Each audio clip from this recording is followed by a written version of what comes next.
vision for the airport was clear: a spacious, modern main terminal building with ground-level parking lots to the east.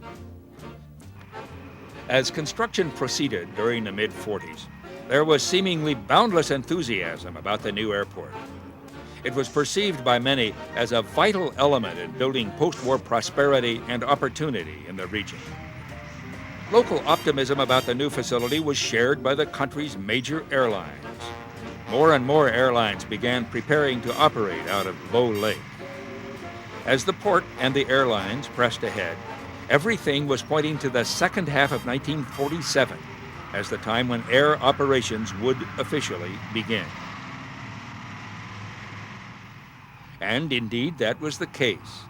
In September of 1947, the long-awaited event, regularly scheduled service began with flights by Northwest and Western Airlines. Even though completion of the main terminal building was still 2 years away, 1947 was the milestone year. Regular commercial airline service was now a reality at Bow Lake Airport. 2 years after the airport officially opened, another milestone: formal dedication of the main terminal building.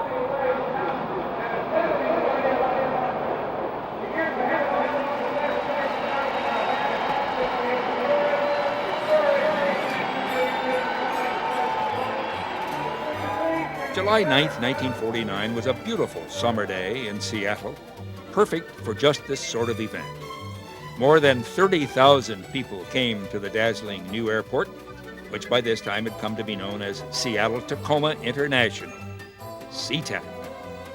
The future had arrived in the Pacific Northwest, and the mood was exuberant, both at the dedication itself and in the region's newspapers, which were filled with glowing stories and special advertisements focusing on the success story that SeaTac had become since opening in 1947, and on the brand new terminal building.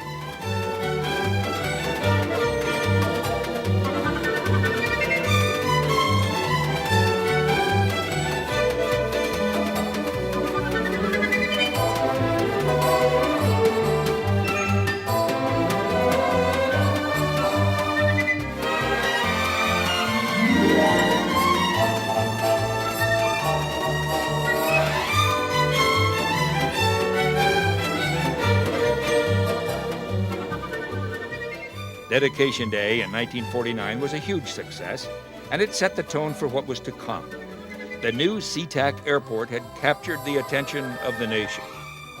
The 1940s were drawing to a close, and a promising new decade was beginning.